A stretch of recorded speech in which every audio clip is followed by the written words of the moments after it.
Hello, good game. Welcome back, ghouls and goblins. I hope you're all having a magical day. Thank you so much for taking the time to support the channel.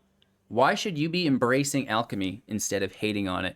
It's pretty simple, boils down to 3 basic points, which maybe you've not thought of yet if you're one of those individuals who's like, this is absolutely garbage. I can't believe they did this to my favorite game. By the end of this video, we're going to remedy that and you're going to be fully on board with alchemy. Not only that, but we have a few ways that potentially Wizards could incorporate to remedy some of the downfalls that happen to plague this release that I personally feel were the source of a lot of the less than desirable opinions. So let's just get right into it. We have a lot to talk about today. I don't want to take up too much of your time. So if you would love to support the channel, it's really easy. Just hit that thumbs up button and let's take a look and discuss all things alchemy. All right, so getting right into things, first of all, I cannot mention how nice it's been to have a little bit of a break from standard. We get new cards every 3 months. It takes a little bit. So we're playing the same set of cards for extended periods of time. Typically, this can, be kind of draining, especially if you want to be making new content every single day.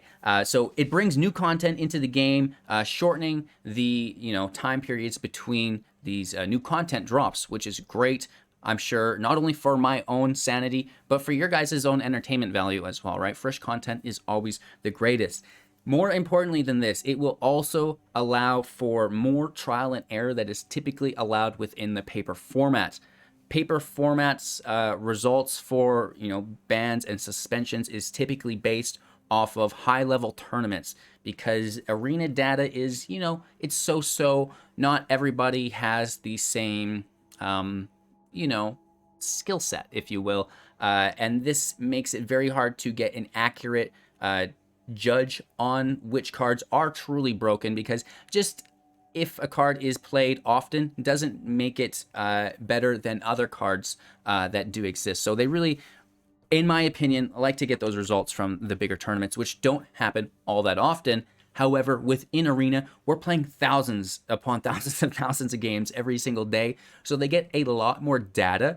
And this is fully applicable within the digital-only format, right? Because there are only digital players, digital results. It's really easy to, try to align the power levels of the cards to make a clean balance without upsetting the paper players who've invested into these cards that are now potentially unplayable. So trying to keep everybody happy while providing a healthy environment is really important. So that's kind of my first point, that it's great for me personally. It's great for the content that we create, and it's great for the health of the game in general, because through these increased trial and errors that they are able to do through the digital format, this will influence their future decision making within the standard format as well, right? They're able to learn more, which is really cool. So that's my first point that I want to make.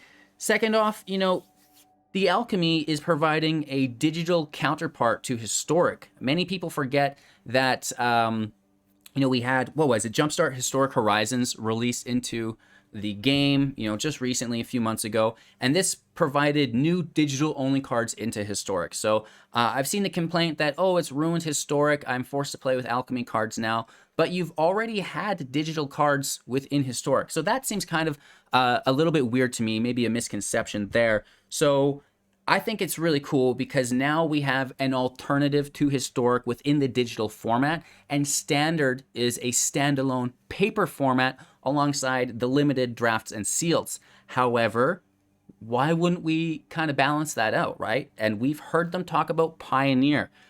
Pioneer will come into Arena. It's going to take a bit, but we're going to talk about that coming up in just a second. And this will provide an alternative or a counterpart within the paper format as opposed to the digital, right? So we'll have Historic and Alchemy within the digital format, and then Standard and Pioneer within the paper format alongside the limited, right? So that is very, very cool that Constructed will get those cards added to Arena.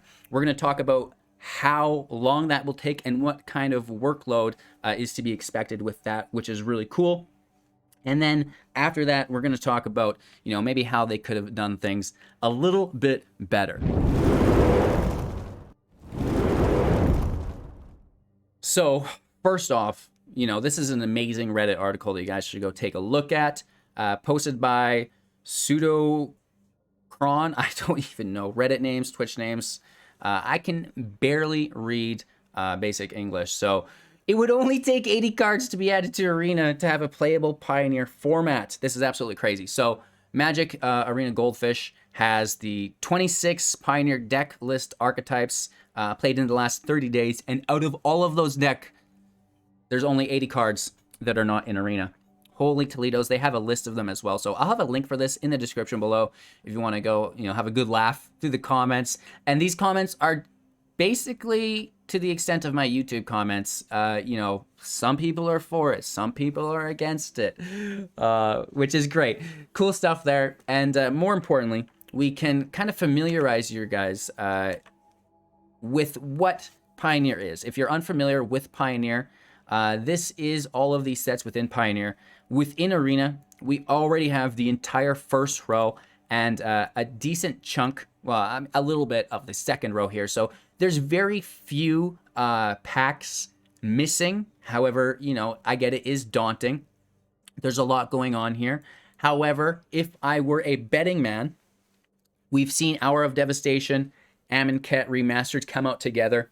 We've seen Aether Revolt and Kaladesh come out together, I'm pretty sure.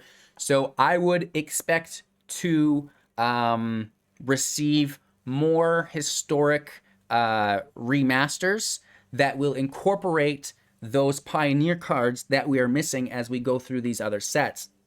We may just get them remastered, right? And then the bulk of the cards are still there, making that format playable, which would be really, really cool. So that's kind of what we're getting at here. There's a lot of sets, but out of all of these sets, many of them are reprints. Some of these cards are just, not viable, unplayable, stuff like that. So that's kind of what we have going on there. And then we want to talk about, how could they have done it better? And before then, I guess I should mention that they have gone on record stating that Pioneer is going to hit in 2023. I do think that will be a complete rollout, as mentioned earlier, as I believe we will see, Eldritch Moon and Shadows over Innistrad be released, and then, maybe Gatewatch and Zendikar and Magic Origins. Who knows how they package these sets together.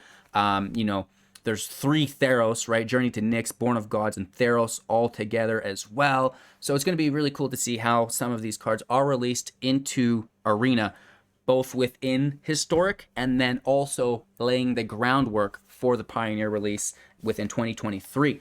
So with this out of the way, let's talk about maybe some of the things that they could have done better to smooth the release and to please some of the Sallies. All right.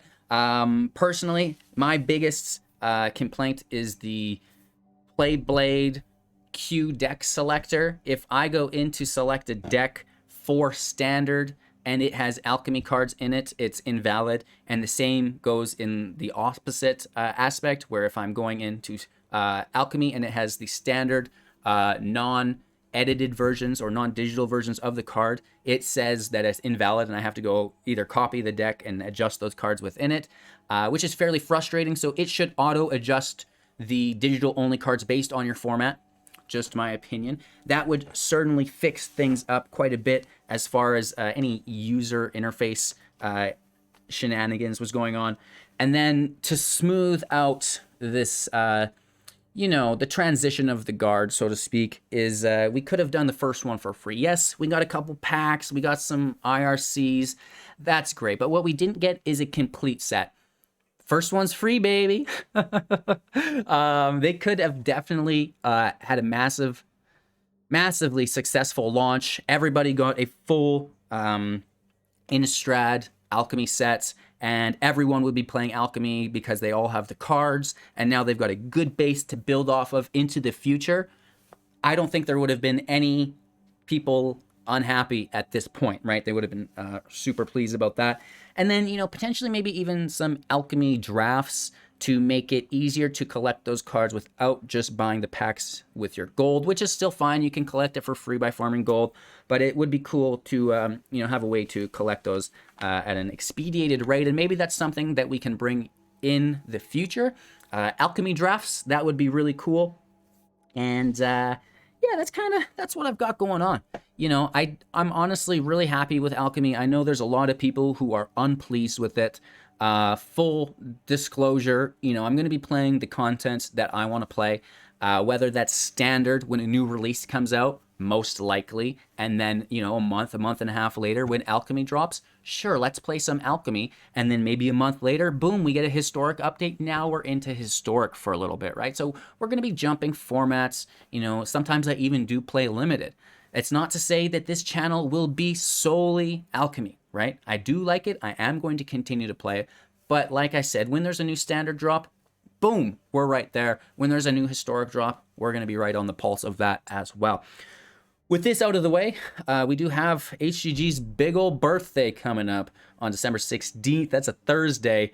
Literally, it's like a day away. So put it in your calendars. We will be live on Twitch all day doing a subathon and playing against you, the viewer, totally for free. So just show up, put your name in queue, and then we can do a one-on-one challenge, play whatever format, whatever decks you want to play, just kind of like a customer appreciation, spending my day with you guys. Thank you so much. I really do appreciate the support. Have a magical day, and we'll see you soon in the next.